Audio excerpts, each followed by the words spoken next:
the NES's impossible smooth scrolling. When Nintendo first introduced the Famicom, developers were convinced the machine could never pull off smooth, side-scrolling movement. They believed the hardware was too weak, the memory too tiny, and the CPU too slow. Early games used static screens or flickering transitions, and many inside the industry claimed that real-time scrolling simply couldn't be done on a home console. But Nintendo's R&D engineers and a few clever developers refused to accept that. Through clever tile map manipulation and careful CPU timing tricks, they discovered a way to shift the NES background pixel by pixel without the system buckling. The result? Super Mario Bros., the game that literally changed the industry. The impossible feature became the defining gameplay mechanic of an entire era. What was once believed to be beyond the system's limits suddenly became standard, and it helped launch Nintendo into global dominance. The SNES Mode 7, Rotation and Scaling. Before the Super Nintendo arrived, home consoles simply couldn't rotate or scale backgrounds in real time. Developers believed this required arcade-level processing power or expensive custom chips. Even when Nintendo announced the SNES, many in the industry assumed rotation and scaling were marketing exaggerations. Impossible magic, as some developers called it. Mode 7 changed everything. With a special background layer that could be mathematically warped, the SNES could rotate entire worlds, create pseudo 3D environments, and simulate camera movement. Games like F-Zero, Pilot Wings, and Super Mario Kart showcased effects that were previously limited to arcades. Mode 7 became proof that hardware limitations were often just puzzles waiting to be solved. The PlayStation's 3D worlds on a CD system. When Sony entered gaming, many developers laughed at the idea of a CD-based console handling complex 3D environments.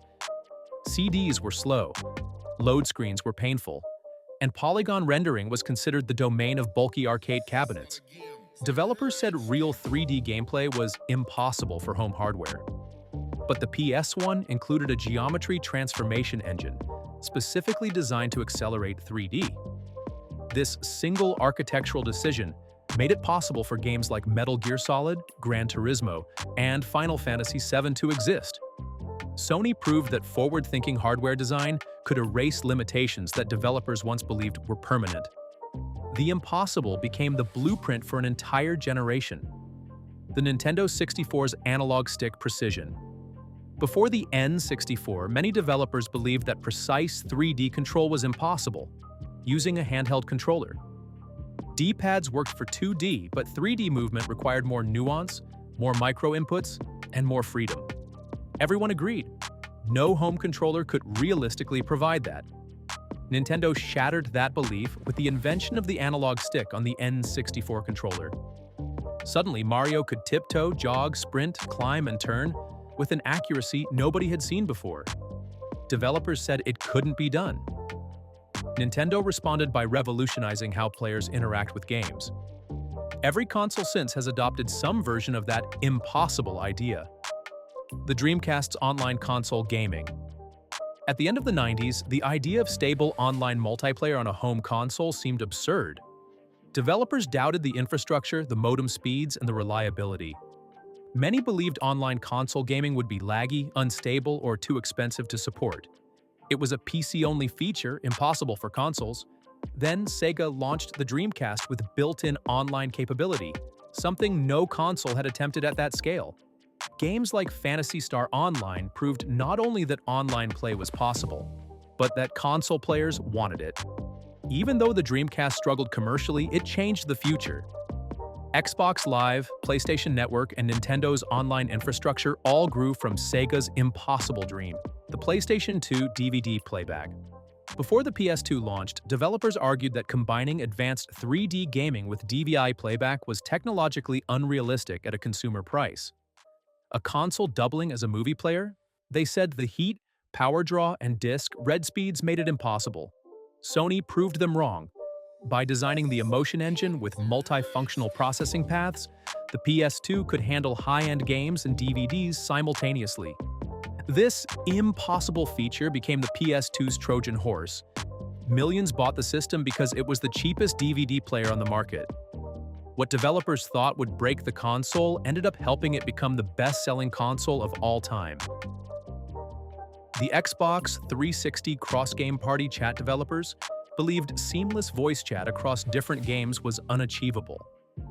They argued that every title ran its own networking, its own servers, and its own systems. Synchronizing voice chat in real time while switching games was considered technically insane. Microsoft took that challenge personally. With Xbox Live's unified architecture, the 360 allowed players to talk in a party, regardless of whether they were playing the same game, sitting in the dashboard, or transitioning between menus. The industry said it was impossible, but the Xbox 360 made it a standard, influential feature that players still expect today. The Nintendo Switch's hybrid console concept. A console that works as both a handheld and a home system? Developers said the thermal limits alone made that idea impossible. They warned that battery life, GPU downscaling, heat management, and docking transitions would create endless problems. Many believed a hybrid console simply couldn't be stable, let alone successful. But Nintendo engineered custom Tegra optimizations and a unique power profile that allowed the Switch to shift seamlessly between portable and docked performance. Developers who once doubted the concept now build games that embrace it. What was once dismissed as impossible became one of the best-selling consoles in history, and proved that innovation often hides behind technical fear. And that's the story of the console features developers once thought were completely impossible. Hit that like button, subscribe to Gaming Unmasked, and turn on notifications so you never miss the next deep dive. Thanks for watching, and I'll see you in the next one.